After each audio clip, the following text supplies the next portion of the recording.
주여, 저희가 수요일 저녁 기도회를 통하여 하나님께 나아가고 거룩한 성찬을 통하여 주님과 더욱 가까워지고 삶의 시련과 염려가 있었을지라도 하나님의 만져주심을 기대하고 갈망하며 하나님 앞에 나온 하나님의 백성들을 기억해 주시는 줄 믿습니다.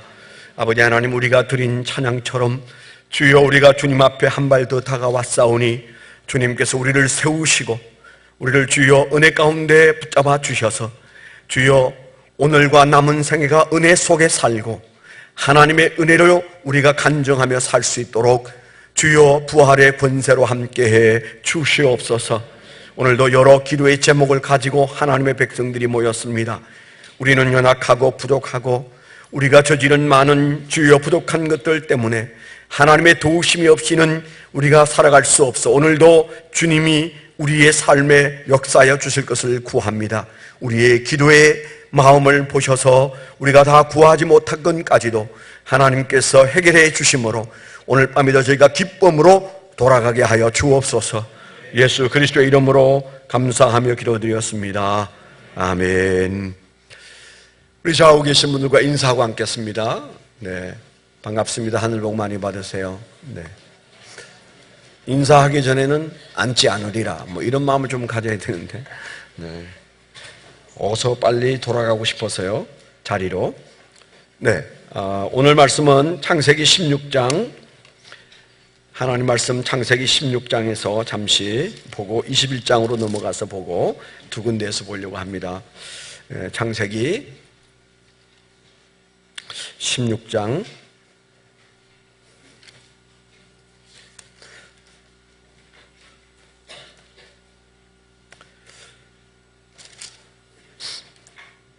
본문은 7절부터 16절이지만 좀 잘라서 읽도록 하겠습니다. 10절부터 읽겠습니다. 10절. 13절로 되어 있나요? 제가 보낸 것은 13절부터 보낸 것 같습니다. 13절. 네, 13절부터 마지막 절까지 우리 교독해서 읽도록 하겠습니다. 하갈이 자기에게 이르신 여호와의 이름을 나를 살피시는 하나님이라 하였으니 이는 내가 어떻게 여기서 나를 살피시는 하나님을 배웠는고 함이라.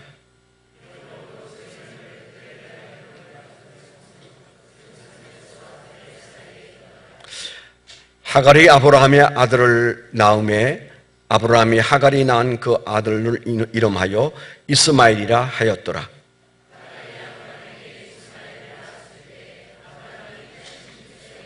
아멘. 그 다음에 21장으로 좀 한번 가셨어요. 21장 14절로 19절. 21장 14절부터 19절까지 교독에서 읽도록 하겠습니다. 아브라함이 아침에 일찍이 일어나 떡과 물 한 가죽 부대를 가져다가 하갈의 어깨에 메워주고 그 아이를 데리고 가게 하니 하갈이 나가서 브엘세바 광야에서 방황하더니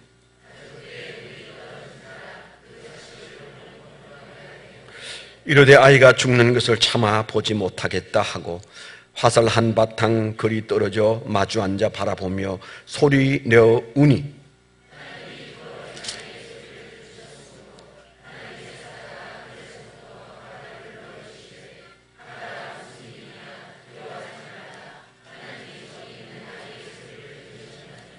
일어난 아이를 일으켜 내 손으로 붙들라 그가 큰 민족을 이루게 하리라 하시니라.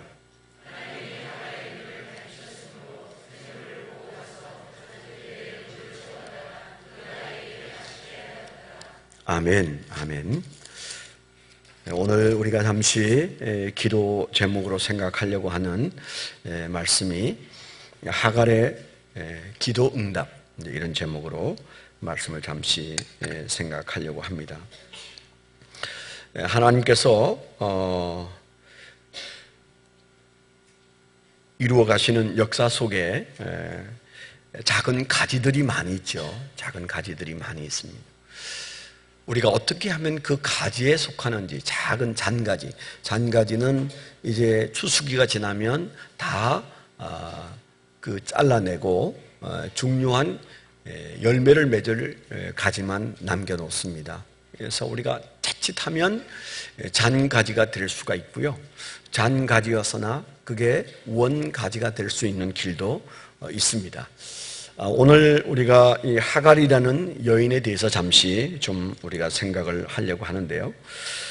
하갈이라는 여인은 우리가 잘 아는 대로 그는 아주 불행한 여자였어요. 우리가 하갈에 대해서 성경에 자세하게 나와 있지는 않지만은 그러나 이 하갈이란 말 자체가 도망자라는 의미도 있고요. 그 다음에 이주자, 그런 말도 있어요. 이 땅에 많은 그 이북에서 내려왔지만은 탈북민들이 참 큰 고통과 어려움을 겪으면서 살아가고 있습니다. 그래서 이제 드라마도 그런 게 나오고 그러는데요. 또 그뿐만 아니고 전 세계에서 이 땅에 일을 좀 얻어보려고 와서 그저 소리 소문 없이 숨어서 사는 사람까지 하면 어쩌면 100만 명이 훨씬 넘는 사람이 이 땅에 와서 조마조마하면서 잡혀서 자기 나라로 추방될까 걱정하면서 사는 그런 기한을 넘긴 사람들부터 시작해가지고 돌아갈 날을 걱정하면서 조금 더 이곳에서 돈을 벌고 싶은 사람들까지 많은 이주자들이 이곳에 있습니다.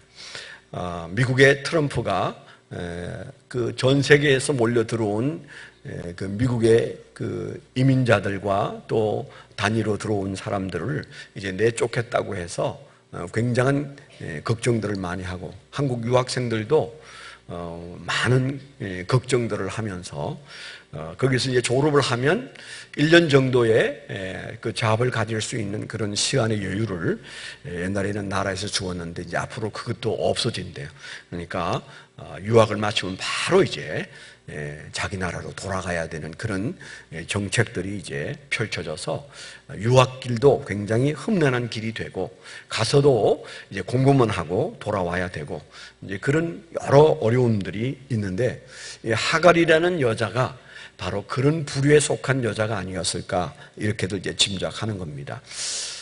대체로 우리가 추정하는 것은 이 여인은 이집트 여자라고 성경에 돼 있어요. 이집트 사람인데 그런데 이집트에서부터 종으로 출발해서 그리고 아브라함을 따라오는 가나안 땅까지 올 때까지 그리고 인생의 내내 그는 종의 신분을 벗어나지 못했어요. 그래서 무슨 이유로 이집트부터 종이었는지는 우리가 잘 알 수 없습니다. 그 당대의 종의 신분은 대체로 가장 큰 것이 전쟁에서 잡혀온 포로이거나 아니면 그 부모가 돈을 갚지 못해서 자식을 돈을 받고 팔았을 경우 어느 쪽에 해당하든지 전쟁에서 붙잡힌 그런 사람이든지 돈에 팔려서 종살이를 하든지 다 그 불행한 것이죠.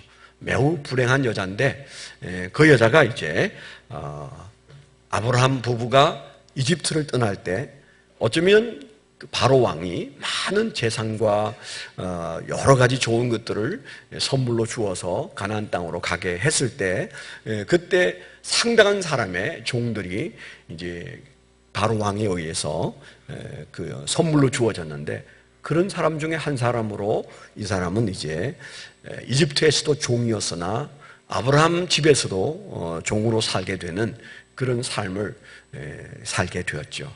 이집트에서 아주 척박한 가나안 땅까지 이제 그 주인을 따라서 왔고 그리고 사라의 몸종으로 이제 이 여인이 그 집에서 열심히 살아오던 어느 날 이제 오늘 말씀에 보니까 임신을 하게 되는 그런 장면이 등장합니다. 자, 이주자요 도망자였던 하갈이 성경에서도 중심에 있는 사람이 아니에요. 우리는 그 하갈에 대해서 별로 관심이 없어요. 근데 오늘 말씀에 보면 그 하갈이 하나님의 관심 속에 있었고 그리고 기도 응답을 받은 사건이 등장합니다. 그래서 지금 이 시대도 아니고 오래전 아브라함을 불러서 하나님의 나라를 이루고자 했던 그때 하나님이 아브라함과 그리고 사라와 그리고 그 아들 이삭에만 주목하는 것이 아니라 하나님의 뜻을 어기고 하나님의 계획을 벗어나서 사라의 계획에 의해서 나이가 많아서 85세가 되었는데도 하나님이 자손을 주시지 않는 것에 인내가 한계가 와서 하갈에게서 이제 자식을 보려고 했던 때문에 사실은 이제 심각한 문제가 벌어진 거잖아요. 그랬을 때 우리가 읽었던 16장에는 그래서 그 가정에 여러 가지 사라와 불편한 관계가 초래되니까 이제 하갈을 쫓아내버려야 되겠다. 물론 어떻게 보면 그 하갈을 쫓아내는 것이 종인데 쫓아내는 것이 그렇게 나쁜 행동이라고 보기는 좀 어려워요. 종은 보내도 돈에 팔아서 보내거나 뭐 그렇게 해야 되는데 그냥 그를 자유하게 내어보내긴 했습니다만은, 그러나 이 여인이 사실은 스스로 어떤 길을 찾아가야 할지 모르는 그런 난감한 가운데 놓였을 때 하나님 앞에 울부짖었고 그의 그 기도를 하나님께서 들으셨어요. 오늘 우리가 주목해야 할 것은 하나님이 누구의 기도를 들으시는가, 어떤 사람의 기도를 들으시는가. 어쩌면 우리가 이방인인 저와 여러분들이 하갈처럼 그저 우리는 이 세상에 매여서 사는 어느 날 하나님의 관심 속으로 들어갔고 하나님은 우리의 기도를 그런 측면에서 들으신다, 우리가 그렇게 말할 수 있어요. 자, 비천한 이주자였던 하갈이 하나님 앞에서 서 있는 모습. 그래서 우리가 여기에서 우리가 그 하갈의 신앙이랄까요? 기도의 자세랄까요? 그걸 우리가 좀 미루어 짐작해 보면 사실은 그에게 고통이 오기 전에 그는 기도하는 사람이었다는 흔적이 없습니다. 어쩌면 그는 아마 하나님을 믿는 사람이라고 말하기 어려울 거예요. 나중에도 그렇고 시작에도 그렇습니다. 그런데 이 여인이 고통에 빠지니까 비로소 하나님을 찾게 되었어요. 그럼 이 사람의 신앙은 뭐냐? 이 사람의 신앙은 기도 우산 속에 있던 삶이었다, 이렇게 말할 수 있어요. 기도 우산 속에. 누구의 기도 우산? 아브라함의 기도 우산 속에. 기도는 우산과 같아서요, 우리가 기도하면 하나님은 내게만 응답하시는 게 아니에요. 내게 응답하는 그 응답의 축복이 기도의 범위 안에 있는 우리와 관계를 맺고 있는 사람들에게도 영향을 주게 돼 있어요. 가장 직접적으로는 내 배우자, 그리고 내 사랑하는 자식, 그리고 내가 아끼는 주변의 모든 삶, 특히나 구약을 자세히 보면 그 가축에게까지도 하나님은 그 축복을 뻗어내시는데 그게 이게 기도 우산이에요. 기도 우산. 이 기도는 그냥 내가 기도하면 내 문제만 딱 해결되고 끝나는 게, 하나님의 관심 속에 들어온 내가 기도할 때 내가 품고 있는 모든 관계성 속에서 하나님 적절하게 살피시고 반응하신다는 좋은 예가 되는 거예요. 이 하갈이 기도가 있고 그 기도가 응답된 사실을 어떻게 봐야 될 거냐? 하갈에게 믿음이 있었다고 봐야 되느냐? 그렇게 보기는 어렵다는 거죠. 그 뒤에도 보면 그에게는 하나님을 잘 아는 사람도 아니고 그가 스스로 기도하는 그런 사람이었다고 보기도 어려운데, 사실은 그가 기도 우산 가운데 있었다. 기도 우산 속에 있었다.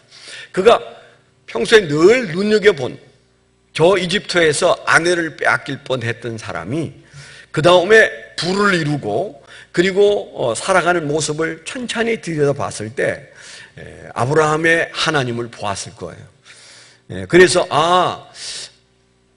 아브라함의 기도 안에 형통이 있구나, 거기까지는 봤을 겁니다. 그래서 그 기도 우산 가운데 있었어요. 오늘날 우리가 신앙할 때 우리의 자녀들이 신앙생활 별로 잘 하지 않는데도 그들이 신앙을 보면 저 정도면 하나님이 축복하기 어려울 텐데 그렇게 생각해도 당분간은 그들이 복을 누리는 이유, 그 기도 우산 속에 그들의 삶이 그 피난처로 있기 때문이에요. 하갈은 믿음이 있어서 하나님께 기도한 사람은 아니었으나 그가 아브라함의 가문에서 그가 늘 지켜보면서 하나님께서 복을 주시는구나, 하나님의 복을 보고 그의 아브라함의 예배와 기도 생활을 아마 많이 보았을 것입니다. 어쩌면 그 예배를 거들었을 거예요. 그런데 정작 그는 아브라함이 기도로 형통해진 다음에 그 형통한 우산 속에 살았기 때문에 기도의 필요성을 느끼지 않았을 거예요. 근데 어느 날 자기에게 시련이 찾아왔어. 시련이 찾아왔어. 그때 그는 아브라함처럼 기도했던 사람은 아니지만 하나님께 기도합니다.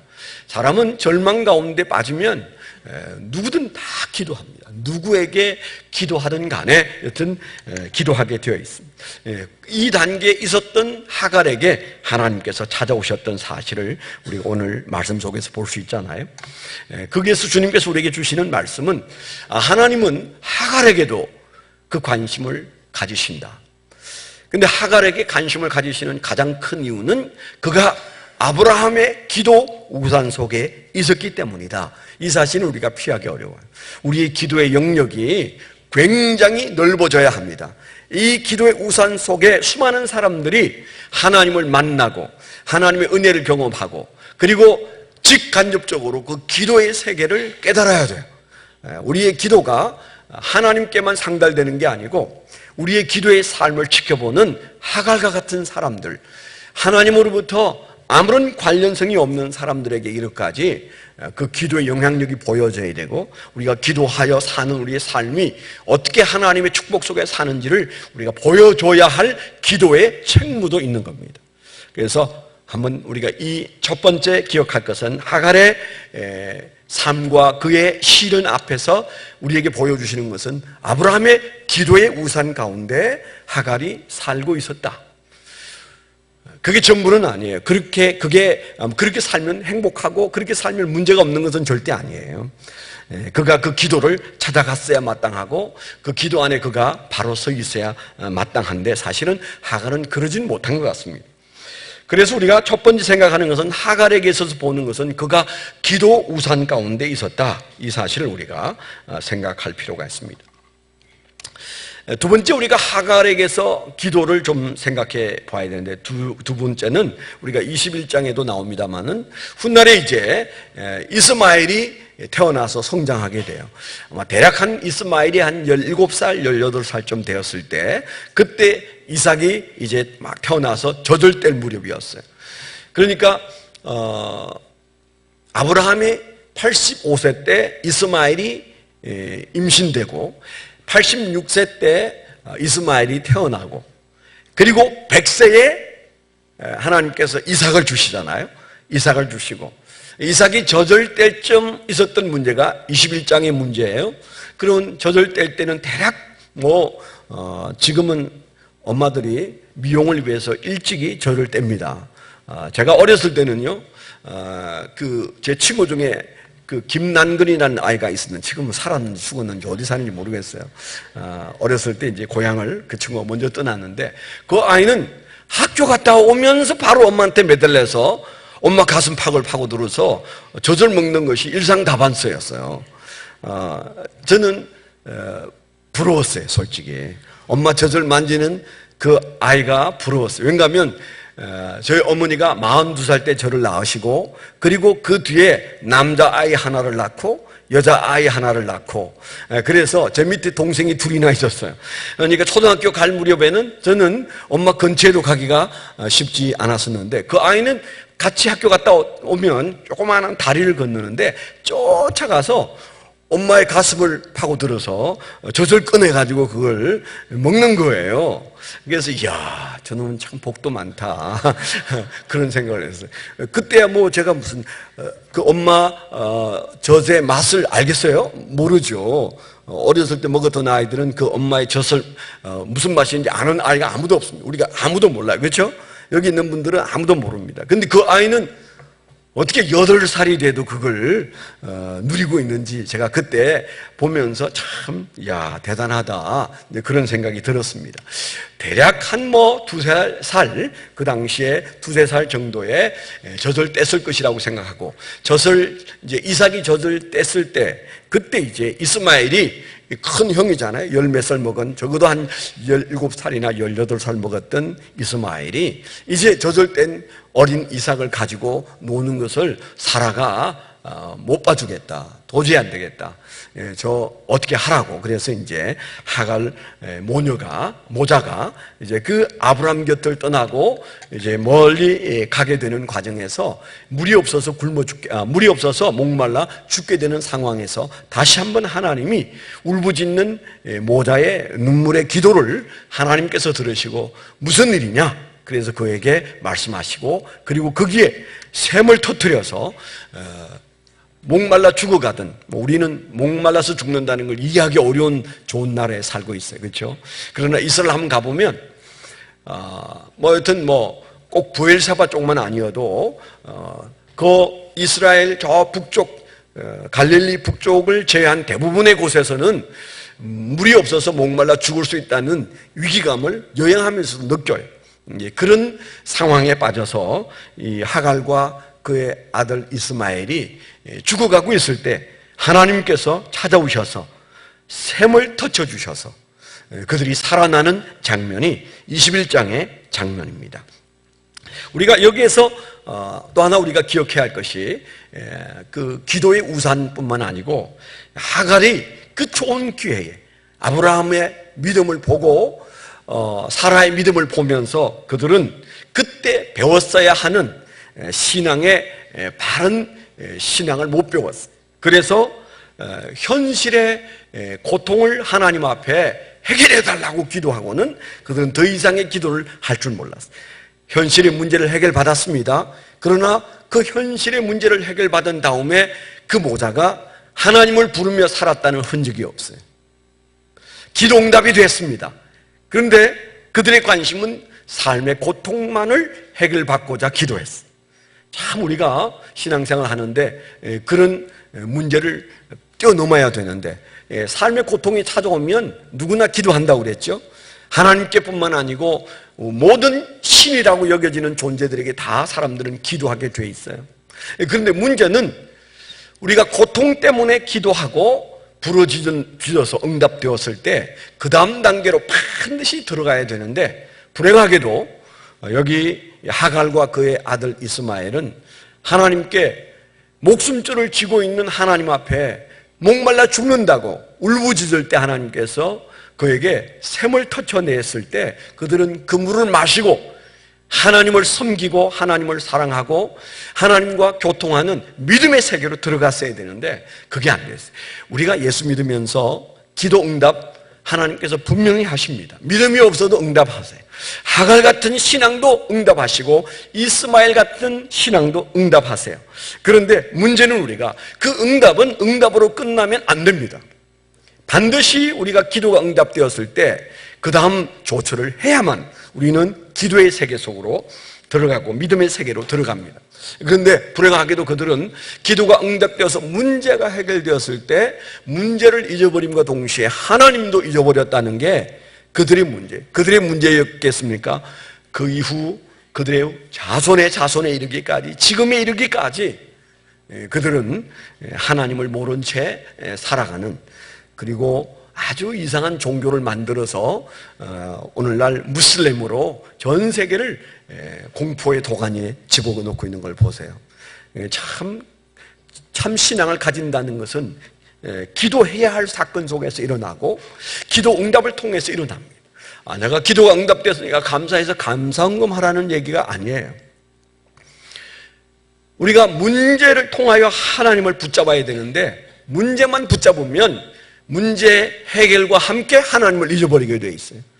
하갈과 그의 아들 이스마엘이 문제는 현실의 고통에서만 벗어나기를 원했고 기도 응답이 되어서 문제를 잊어갈 점 그들이 하나님도 잊어버린 역사적인 불행이, 이것은 그 모자의 불행으로 끝나지 않아요. 그들이 그런 마음으로 살았을 때 결국 그들은 그들의 자자손손에게도 똑같은 결과를 초래하잖아요. 그들이 하나님을 결코 알 수 없는, 그들이 무수히 기도합니다. 여러분 그 무슬림들의 기도하는 모습을 아마 여러분 영상으로 보셨던 실제로 보셨을 거예요. 정말 그들의 기도하는 모습을 보면 소름 끼칠 정도로 그들은 열심히 해요. 우리가 그저 손들고 주여 3번 외치고 기도하는 이 기도가 어떻게 무슬림의 기도에 그 비교가 되겠습니까? 제가 언젠가 말씀을 드린 대로 그들의 기도는 그들이 일어섰다가 그 다음에 여기에 온 몸으로 엎드려서 이마를 땅에 부딪히고 그렇게 끝도 없이 기도하면서 이마가 움푹 들어가고 시꺼멓게 된 사람들이 많아요. 설사 그 이마에 그런 상처기가 없다 하더라도 그들은 하루에 5번씩 하나님 앞에, 그들이 믿는 하나님 앞에 알라 신에게 기도하면서 삽니다. 그러나 그들이, 그의 조상이 하갈과 이스마엘이 기도를 잘 가르쳤다고 생각되십니까? 아니에요. 그들은 고통이 있을 때 문제 해결만을 위해서 기도하면 문제 해결과 함께 하나님도 잊어버린다는 것. 아니, 우리가 남의 얘기가 아니에요. 우리의 과거 신분이 하갈과 하나도 다를 것이 없고, 우리가 하갈이 느꼈던 삶의 고난 앞에서 하나님을 찾았던 것처럼 우리가 지나간 인생에 하나님을 많이 찾았고, 오늘 밤에도 우리는 하나님을 찾을 겁니다. 문제는 그 기도가 어느 수준인지 우리 스스로를 잘 돌아보셔야 돼요. 참 하나님을 만났으면 거기에서 아주 중요한 기도의 세계로 들어가야 합니다. 우리가 아까 읽었던 말씀에서 나오는 중요한 얘기 하나가 있는데, 그것이 바로 하갈이 하나님을 부르짖고 찾았을 때 그가 하나님을 만난 경험을 가지고 하나님 앞에서 얘기했던 얘기를 우리가 잘 기억합니다. 우리가 오늘 그 본 16장 말씀에 보면 13절에 이런 말이 나와요. 하갈이 자기에게 이르신 여호와의 이름을 나를 살피시는 하나님이라 하였으니. 굉장하잖아요. 제가 언젠가도 말씀을 드린 대로 성경에 나오는 많은 하나님의 이름 중에 간증적으로 하나님의 이름을 부른 사람들이 많아요. 그래서 그것이 여호와 로이부터 시작해요. 다윗은 여호와 로이라고 그래요. 여호와 하나님은 나의 목자이시다. 목자이신 하나님. 여호와 니시, 여호와 삼마, 여호와 치드케누, 여호와 살롬. 우리가 지난 주일날 낮에도 생각한 여호와 샬롬. 우리가 이런 모든 것들은 다 하나님이 스스로를 말하는 것이 아니고 신앙을 체험하면서 그 하나님을 진하게 체험했을 때 그 하나님에 대하여 외친 소리인데, 바로 이 하갈이 그 사건의 응답을 통해서 하나님을 깊이 감사하는 사건이 있었어요. 그래서 뭐라고 그랬어요? 나를 살피시는 하나님, 나를 살피시는 하나님이라고 외쳤어요. 나를 살피시는 하나님. 그 하나님의 이름은 나를 살피시는 하나님이다. 그렇게 말했어요. 그래서 그가 하는 말이, 내가 어떻게 여기서 나를 살피시는 하나님을 배웠는고, 아브라함의 하나님을 내가 만날 수 있을 것이라고 그는 상상하지 못했어요. 그런데 하나님께서 하갈을 찾아오셔서 만나 주셨거든요. 그래서 훗날에도 그가 만난 셈을 일컬어서 부엘라 헤로이 한번 다 같이 한번 해보실까요? 시작. 부엘라 헤로이. 부엘라 헤로이라는 이름으로 지명이 남아있을 정도입니다. 여기 부엘라 헤로이란 말은 베르라하이 로이라는 말을 우리식으로 이제 간단하게 좀 이렇게 만든 건데, 벨이라는 말은 우물이란 말이에요. 그 다음에 하이라는 말은 살아있다는 말이에요. 그 다음에 로이란 말은 나를 감찰하신다, 그런 뜻이에요. 전체적인 뜻은 생존하셔서 나를 지켜보시는 분의 우물, 살아서 역사하시는 하나님의 우물, 그런 말이잖아요. 살아서 역사하시는, 오늘도 살아서 역사하시는 하나님의 우물.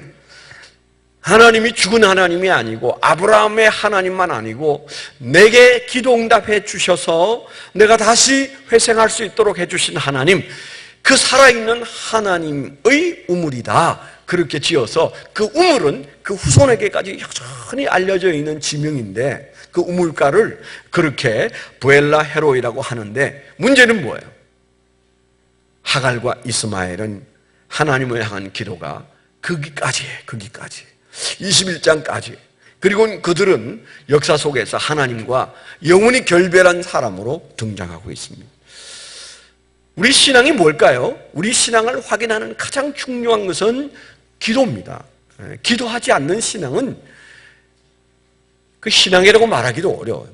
문제는 우리가 기도를 하는데 어려울 때, 고통스러울 때, 삶의 고난 앞에서 기도하게 되는 것, 어쩔 수 없나 봐요. 과거나 지금이나. 문제는 그때 그 만난 그 하나님을 우리는 어떻게 기도 속에서 계속 섬기고 있는가가 사실은 기도예요. 고통이 왔을 때 기도하죠. 그 다음에 그 문제가 사라졌을 때 내 앞에 여전히 하나님이 계셔서 그 하나님을 예배하고 우리가 여전히 하나님을 향하여 기도하는가? 이게 신앙이라고. 하갈은 두 번에 걸쳐서 우리에게 보여지는 성경 속에 그 여인이 살았던 흔적을 보면 그가 두 번 다 고통 속에 하나님을 향하여 기도했어요. 그런데 그 고통이 사라지고 목숨을 건진 다음에 다시는 그 여인과 그 아들은 하나님을 향하여 기도했던 흔적이 없어요. 우리의 기도가 문제의 심각성 때문에 기도하고 그리고 문제가 해결되면서 기도도 사라졌다면 우리는 하갈의 모습과 다를 게 없어요. 그러니까 수요일 저녁에 왔는데 문제가 있어서 오신 분도 계실 거예요. 그런데 내가 문제가 있어서 온다 있지만 오늘은 내가 아무 문제가 없음에도 불구하고 나는 살아서 역사하시는 그 하나님을 예배하고 그 하나님과 교제하겠다. 그래서 우리가 성경에는 간구와 기도가 다르게 표현되어 있는 거 잘 아시잖아요. 그렇죠? 너희가 기도와 간구로 그렇게 말씀하셨어요. 기도와 간구로 너희 구할 것을 아뢰라 그랬어요. 그래서 우리가 기도는 하나님과의 대화입니다. 문제가 있어도 없어도 작은 문제일지라도 우리가 그 문제를 가지고 마치 우리가 참 내 마음을 잘 알아주는 사람과 앉아서 차를 마시면서 내 얘기를 툭 꺼내놓는 것처럼 그렇게 하나님께 내가 대화식 기도를 하고 있는가? 그게 그 사람의 기도의 수준이고 상태. 아까 말씀을 드렸죠? 하갈이 물이 없어서 죽어갈 때는 울부짖고 기도하더라고 그랬어요. 우리가 고통이 올 때는 하나님께만 기도하는 게 아니에요. 불교인은 부처를 찾고 그리고 오만 잡신을 섬기는 사람은 자기가 섬기는 신들을 찾아서 고통을 호소합니다. 그런 기도는 다 있다는 거예요. 다 있다는 거예요. 그런데 하나님이 찾으시는 기도자는 어떤 사람이라고요? 바로 이 부엘라 헤로이가 살아서 역사하시는 하나님. 어제 우리가 그 물을 마셨고 오늘은 그 물이 필요 없어도 그 하나님은 내 앞에 살아 계셔야 해요. 그래서 평소에 기도하는가 그게 중요해요. 나는 평소에 기도하는 사람인가? 고통 앞에서는 다 한다니까요. 나는 아무 일 없었을 때, 내 삶이 평안할 때, 내 삶에 아무런 걸리적거리는 게 없을 때도 나는 하나님을 향하여 그 은혜를 붙들고 기도하는 사람인가? 그런 은혜가 저와 여러분에게 넘치게 되기를 축원합니다. 부엘라 헤로이, 하나님께서 살아서 역사하심으로 내 인생에 목말랐던 그 흔적을 이제 우리가 지명으로 말하고 그리고 노래로 말하는데 오늘 나는 그 목마름이 사라졌지만 하나님이 살아서 오늘 내 앞에 여전히 계시다. 그게 참 기도자의 자세예요. 우리가 이 말씀 다음으로 좀 우리가 생각해 볼 것이 그러면 오늘 우리가 이 말씀 앞에서 생각해 봐야 할 중요한 축복의 말씀이 뭐냐? 오늘 우리가 함께 기도하기 위해서 정리를 하면 우리에게 날마다 부엘라 헤로이가 있는가를 물어보라는 겁니다. 고통 가운데 기도하는 것은 누구나 한다. 누구나 삶이 고달파지면 하나님 앞에 엎드리게 돼 있어요.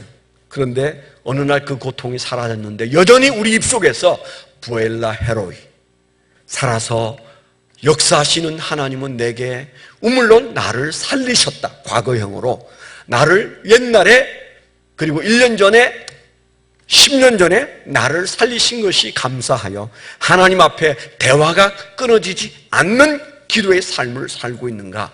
이게 진짜 기도자의 모습이다. 주님이 보고 싶어 하시는 모습이다. 우리가 이 사실을 기억해야 돼요. 그래서 하나님은 당연히 우리의 현실의 고통을 들으십니다. 하갈의 고통을 들으셨잖아요. 하물며 하나님의 자녀가 된 우리의 고통에 대해서 하나님이 안 들으실까요? 하갈의 기도를 들으신 하나님, 오늘 밤에 여러분 답답한 문제가 있으면 그렇게 좀 기도해 보세요. 하나님, 하갈의 기도를 들으신 하나님,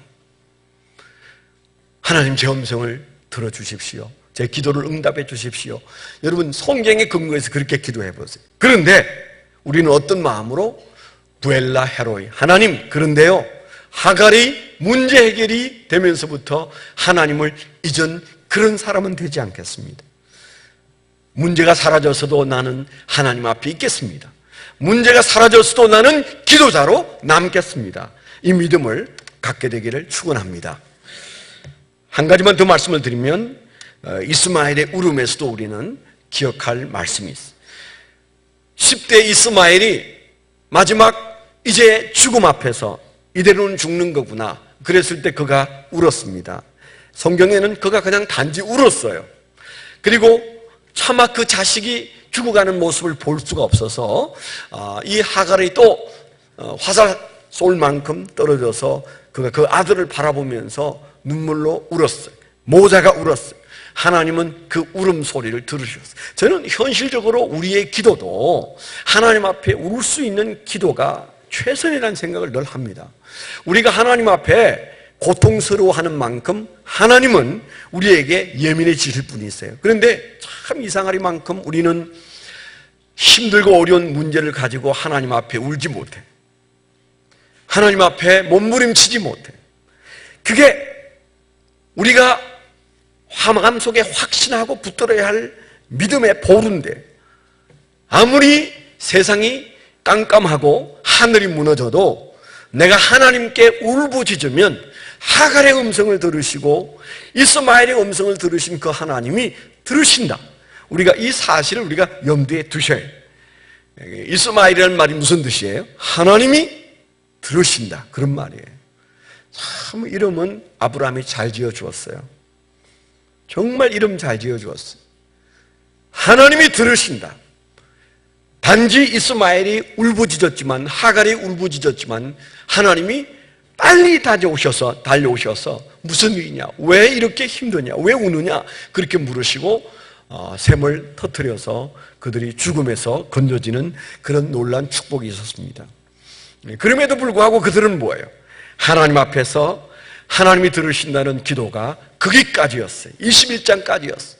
그 다음에는 그들의 삶이 이제 죽음의 위기에서 위기가 사라진 다음부터는 그들은 믿음의 현장에서 사라지더라.